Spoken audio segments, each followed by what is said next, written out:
2020 was a challenge for all of us. And what I'm about to share with you is probably not unique to some listening to this teaching, but for my family, again, 2020 was pretty rough. It started with the close death of a friend, a death by suicide.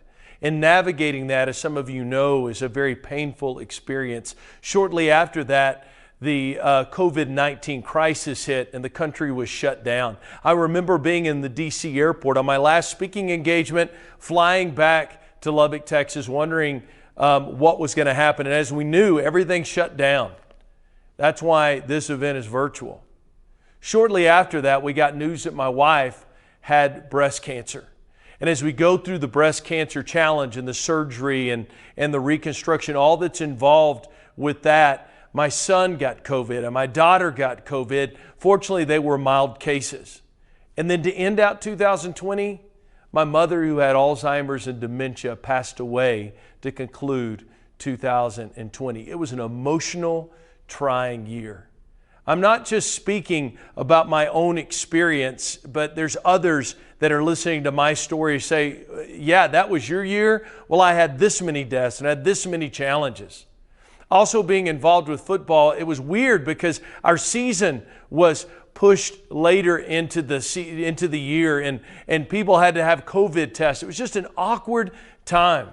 Classes were online, and then when we tried to have classes in person, you had to clean everything, and the masks make it hard to recognize people. We all have Zoom fatigue. We all have had, maybe your family has had financial crisis. We all have been displaced.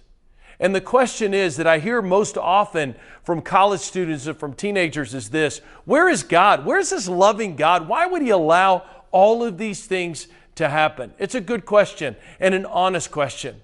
It's a question that Psalm 77 asked when the writer of that psalm said, God, have you forgotten us? Have you forgot to be good? How long is this going to go on?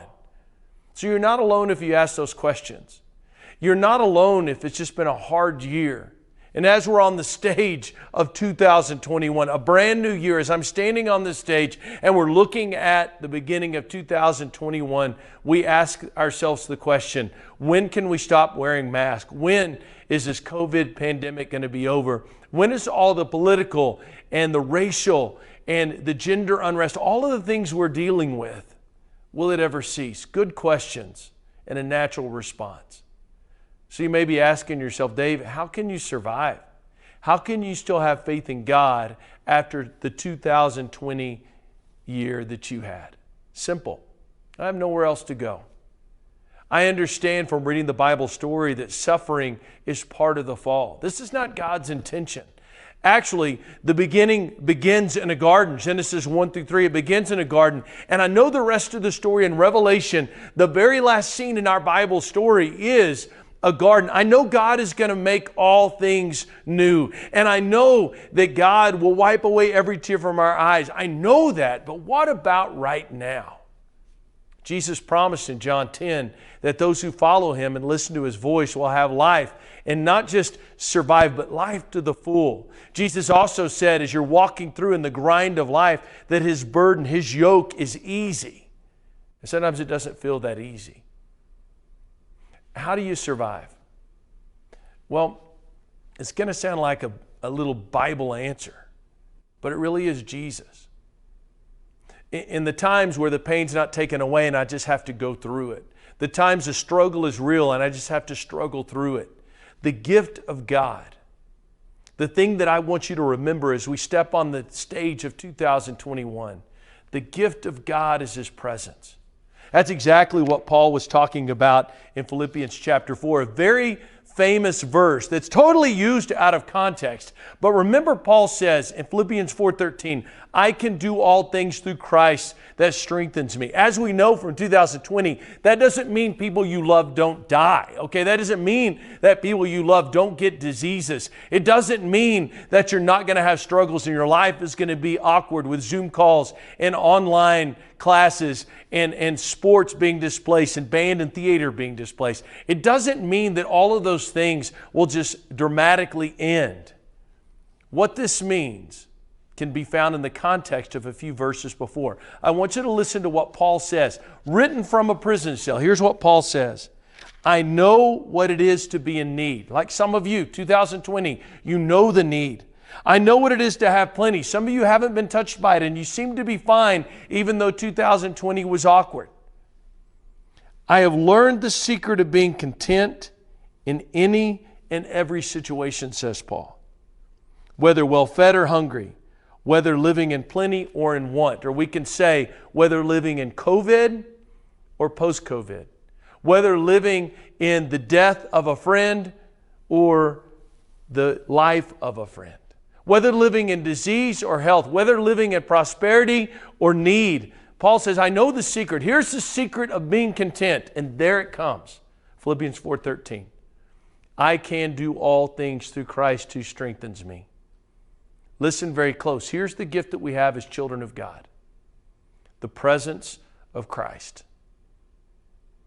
The presence of Christ. We are never alone in our challenges and our suffering.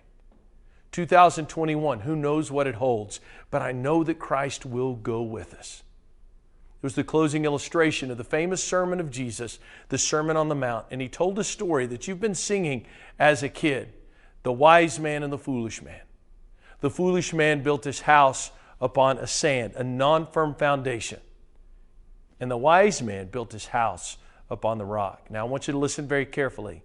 Both houses, the house of the wise man and the house of the fool, both experienced a storm. Question, which one stood? The one that was built on the words and teachings, the solid foundation of Jesus Christ. I certainly hope 2021 brings great blessings for you, but if it does not, Christ will be with you. I certainly hope you have great success in 2021. But if you have more failure and disappointment, Christ goes with you and you can endure. You will do all things through Christ who strengthens you. That is a gift of God's presence.